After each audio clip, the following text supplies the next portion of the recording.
मैं अजय पांडे। आज विश्व मजदूर दिवस के अवसर पर सभी सम्मानित लोगों का मेरा प्रणाम। सभी छोटे भाइयों को शुभ आशीर्वाद। आज कुछ महत्वपूर्ण बातें आप सबके बीच में रख रहा हूं। विश्व मजदूर दिवस के अवसर पर 1 मई को अंतर्राष्ट्रीय मजदूर दिवस के रूप में मनाया जाता है। इस दिन को मजदूरों का दिन कहा जाता है। इस दिन को मजदूर दिवस, श्रमिक दिवस और मई दिवस के रूप में भी जाना जाता है। यह पूरे विश्व में अंतर्राष्ट्रीय तौर पर मनाया जाता है। मजदूर का मतलब हमेशा गरीब से नहीं है। मजदूर वह इकाई है जो हर सफलता का अभिन्न अंग है। फिर चाहे वो ईंट गारे से सना इंसान हो या ऑफिस की फाइल्स के बोझ तले दबा एक कर्मचारी हो, हर वो इंसान जो किसी संस्था के लिए काम करता है और बदले में पैसा लेता है, वो मजदूर है। हमारे समाज में मजदूर वर्ग को हमेशा गरीब इंसान समझा जाता है, जबकि इसके विपरीत मजदूर समाज का वह अभिन्न अंग है जो समाज को मजबूत व परिपक्व बनाता है, समाज को सफलता की ओर ले जाता है। मजदूर को मजबूर समझना हमारी सबसे बड़ी भूल है। वह अपने खून पसीने का खाता है। ये ऐसे स्वाभिमानी लोग होते हैं जो थोड़े में भी खुश रहते हैं, जो थोड़े मेहनत में भी क्या रहते हैं, खुश रहते हैं एवं अपनी मेहनत व लगन पर विश्वास रखते हैं। इन्हें किसी का पिछलग्गू बनना, किसी के सामने हाथ फैलाना पसंद नहीं होता है।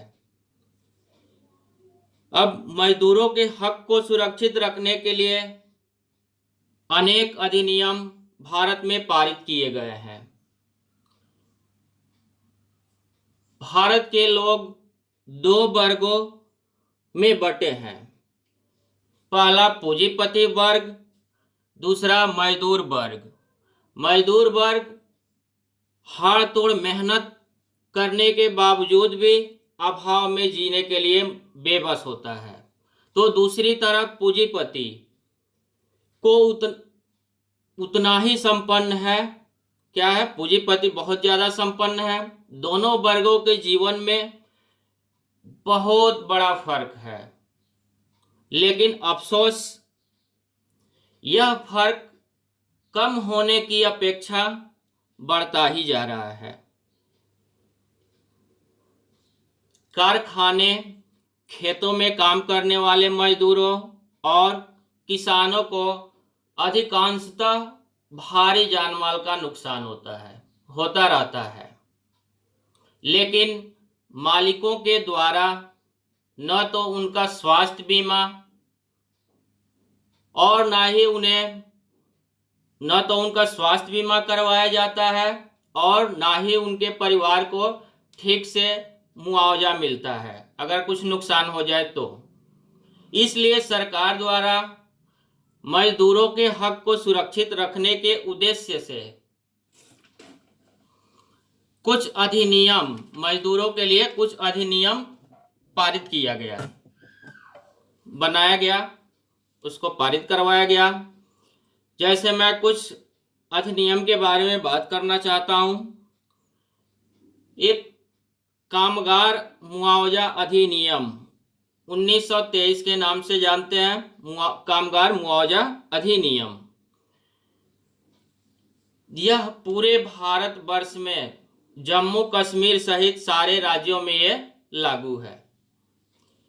एक और एक्ट है औद्योगिक विवाद एक्ट, जो 1947 के नाम से, औद्योगिक विवाद अधिनियम 1947। यह एक्ट किस लिए आया? मजदूरी के झगड़े को सुलझाने के लिए इस एक्ट को बनाया गया। इस एक्ट में मजदूरों को यह अधिकार दिया गया कि वह अपने सही और उचित मांगों के लिए आंदोलन कर सकते हैं और मजबूत संघ बना सकते हैं। न्यूनतम मजदूरी अधिनियम 1948 क्या कहता है? इस अधिनियम के तहत श्रमिक जीवन यापन के लिए योग्य वेतन की मांग कर सकते हैं।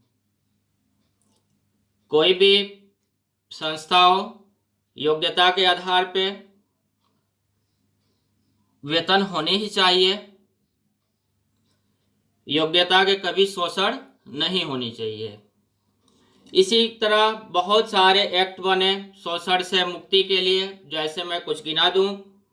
फैक्ट्रीज अधिनियम 1948, राज्य कर्मचारी बीमा अधिनियम 1948, बाल मजदूरी अधिनियम 1948, मातृत्व लाभ अधिनियम 1961 1961, बोनस अधिनियम 1965, बधुआ मजदूरी प्रथा अधिनियम 1976। इसी तरह असंगठित कामगार सामाजिक सुरक्षा अधिनियम 2008 में आया। बहुत सारे अधिनियम होने के बावजूद जागरूकता ही एकमात्र हथियार है। क्या है? बहुत सारे अधिनियम होने के बावजूद भी जागरूकता ही आपका एकमात्र हथियार है। इसलिए आपको ही जागरूक होना पड़ेगा ताकि मालिकों द्वारा अपने लाभ को बढ़ाने के लिए शोषण आपका ना हो। इसलिए आप जागिए, अपने अधिकार को पहचानिए। अब फाइनली मजदूर दिवस की उत्पत्ति के बारे में कुछ बातें रख रहा हूं। अंतर्राष्ट्रीय तौर पर मजदूर दिवस मनाने की शुरुआत साल 1886 में 1 मई को हुई थी। अमेरिका के मजदूर संघों ने मिलकर निश्चय किया कि वे 8 घंटे से ज्यादा काम नहीं करेंगे, जिसके लिए संगठनों ने हड़ताल की। इस हड़ताल के दौरान शिकागो की हेमार्केट में बम ब्लास्ट हो गया था, जिससे निपटने के लिए पुलिस ने मजदूरों पर गोली चला दी, जिसमें बहुत मजदूरों की मौत हो गई। 100 से ज्यादा मजदूर लोग इसमें घायल हो गए। इसके बाद 1889 में अंतर्राष्ट्रीय समाजवादी सम्मेलन में ऐलान किया गया कि हेमार्केट के नरसंहार में मारे गए निर्दोष लोगों के याद में 1 मई को अंतर्राष्ट्रीय मजदूर दिवस मनाया जाएगा और इस दिन सभी कामगारों और श्रमिकों की छुट्टी रहेगी।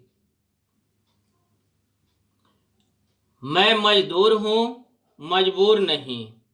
मैं मजदूर हूं, मजबूर नहीं। यह कहने में मुझे शर्म नहीं। अपने पसीने का खाता हूं, मैं मिट्टी को सोना बनाता हूं। सभी लोग अपने अधिकारों के प्रति सजग रहें, जिससे कोई किसी का शोषण न कर सके। यही मैं अपनी बातों को विराम देता हूं।